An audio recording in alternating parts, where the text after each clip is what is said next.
Picture this. It's a Tuesday morning. Not a Friday, not a holiday, a regular, unremarkable Tuesday. The kind of day most people are lying in bed staring at the ceiling, mentally preparing themselves for another 8 hours of fluorescent lighting and a lunch break that feels too short. But this particular Tuesday morning, a man named David wakes up at 7:43 a.m. without an alarm, makes himself a very unhurried cup of coffee, and sits on his balcony to watch the city slowly come alive. He has no meetings until he decides to schedule one. He has no boss sending him a quick question that is never a quick question. He has nowhere to be.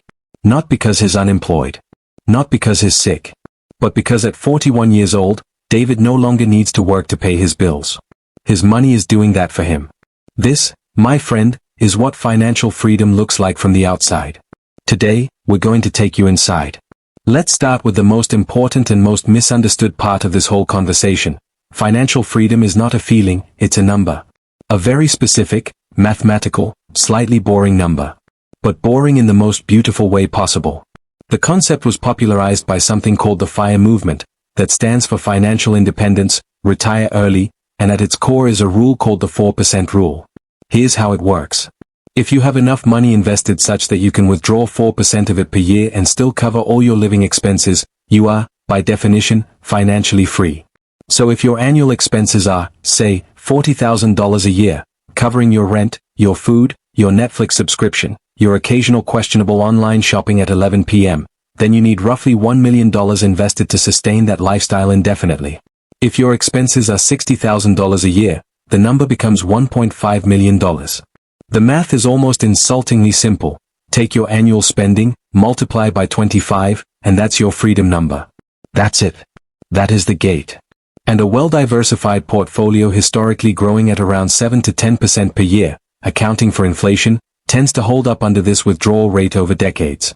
Now before you close this video and go eat your feelings, stay with me. Because the point of this conversation is not to make you feel poor.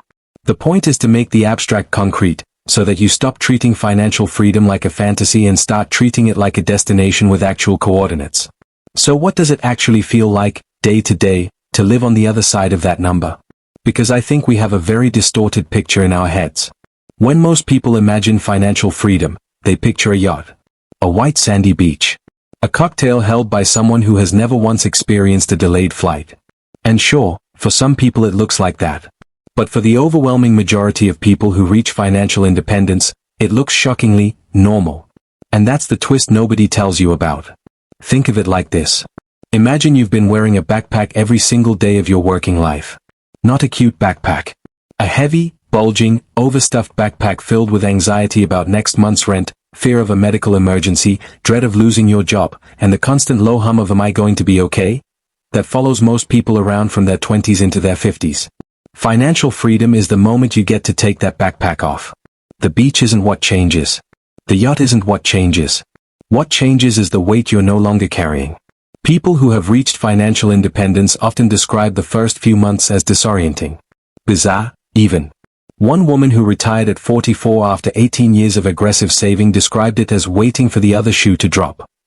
She kept waking up early on Monday mornings out of sheer muscle memory, padding to her home office, and then sitting there realizing she had nothing she was obligated to do. She described it as both the most peaceful and the most unsettling feeling of her life, simultaneously. Because here's what nobody tells you. We are so conditioned to tie our identity to our productivity that freedom, at first, can feel like a loss. It can feel like you've removed a cast and forgotten how to use the arm underneath. Freedom, at first, can feel like a loss. Like you've removed a cast and forgotten how to use the arm underneath. But give it about 6 months. Give it a year. And something shifts. People start to describe life in terms of time instead of money. They stop saying "I can't afford that," and start saying "I don't want to spend my time that way." The currency has changed. And time, as it turns out, is the real luxury. Not the yacht. Now let's get practical. Because understanding what financial freedom feels like is great, but understanding how people actually achieve it is where this gets genuinely useful. And I want to kill a myth right here, right now, in cold blood. Most people who reach financial independence are not trust fund kids. They are not crypto millionaires who got lucky in 2017. They are not tech founders who sold their startup for $100 million. Research by Thomas Stanley, who spent decades studying America's millionaires for his book The Millionaire Next Door, found that the majority of wealthy individuals in the United States are first-generation rich. Meaning they built it themselves. And they did it with 3 very unsexy, very reliable habits. The first habit is what financial experts call a high savings rate. Not the 5 or 10% that most financial advice suggests, which, respectfully, will get you to retirement at 67 if you're lucky and the market cooperates. We're talking 30, 40, 50% of your income going toward investments. Now I know, that feels impossible. But here's the thing. The savings rate is the single most powerful lever in this entire equation. It works in 2 directions simultaneously. When you save more, you have more money going to work for you. And when you spend less, you need less money to sustain your lifestyle, which means your freedom number shrinks. It's a pincer movement. It attacks the problem from both sides at once. Consider 2 people, both earning $80,000 a year. Person A saves 10%, or $8,000 a year, and spends $72,000. Person B saves 40%, or $32,000, and lives on $48,000. Person A needs about $1.8 million to retire. Person B needs about $1.2 million. And person B is saving 4 times as much each year to get there. The gap in their timelines is staggering. According to compounding math, assuming 7% real returns, person A might reach their number in about 40 years. Person B could get there in under 20. Same income. Different choices. Different lives. The second habit is investing early and consistently, without panic selling every time the market sneezes. This sounds obvious. It is obvious. And yet the number of people who pulled their money out of the stock market in March 2020, when COVID sent markets plummeting, only to watch those same markets recover to record highs by December of the same year, that number is heartbreaking. The market is not a casino. It is a slow, patient, occasionally terrifying machine for turning time into wealth. The single best thing most people can do is automate their investments, stop looking at them daily, and treat every market dip not as a disaster but as a sale. Because that's what it is. Stocks are on discount. The people who got rich didn't avoid market crashes. They invested through them. The third habit is increasing income. Savings rate matters, but there is a floor to how much you can cut. There is no ceiling to how much you can earn. This could be a promotion, a career pivot, a freelance skill, a side business, rental income. The method is less important than the mindset. Every extra dollar you earn is not just a dollar. Invested at 7% over 20 years, that dollar becomes almost $4. Your future self is silently begging your present self to find one more income stream. Listen to that voice. Here's where it gets interesting. And by interesting, I mean slightly weird.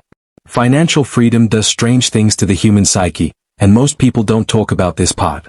There's a concept in psychology called hedonic adaptation, which is a fancy way of saying that humans are terrible at staying happy about things. You get the new car, and within 3 months it's just your car. You get the promotion, and within 6 months the new salary is just your salary. We adjust. We normalize. We want more. And this is the invisible trap that sits on the other side of financial freedom if you're not paying attention.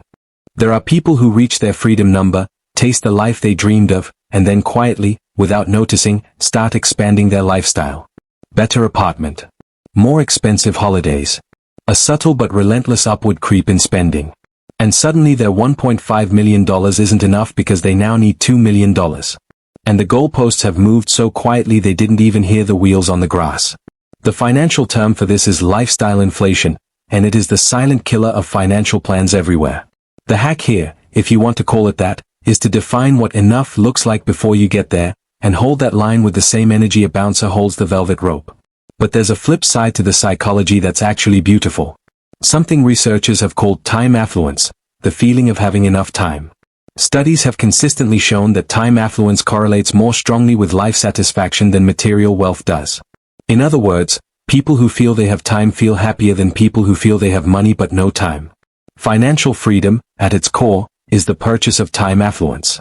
It is converting financial capital into the only resource that cannot be manufactured, saved up, or earned back once spent. It is, in the most literal sense, buying your life back. So what do people actually do when they are free? Because do nothing sounds appealing for about 2 weeks before it starts to feel like slow torture. And here's the beautiful, counterintuitive truth.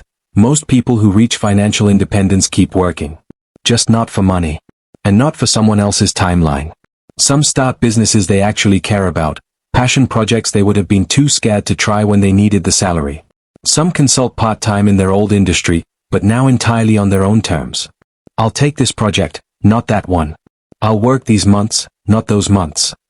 Some volunteer, some travel, some learn languages they always meant to learn, some take up hobbies so aggressively they become semi-professionals. The common thread is not an activity. The common thread is autonomy. The freedom to choose how to deploy your most finite resource, your time, without anyone else dictating the terms. There's a quote often attributed to Warren Buffett, who, it should be noted, is worth well over $100 billion and still goes to the office, I tap dance to work. The implication is that when you're doing what you want, when you want, for the reasons you want, it doesn't feel like work in the draining, soul-depleting sense. It feels like something else entirely. Financial freedom doesn't mean you stop doing things. It means you start choosing things. Now I want to come back to earth for a moment. Because I am very aware that for many people watching this, financial freedom feels about as realistic as becoming an astronaut. And I want to address that directly, without being glib or dismissive about very real financial hardship that millions of people face.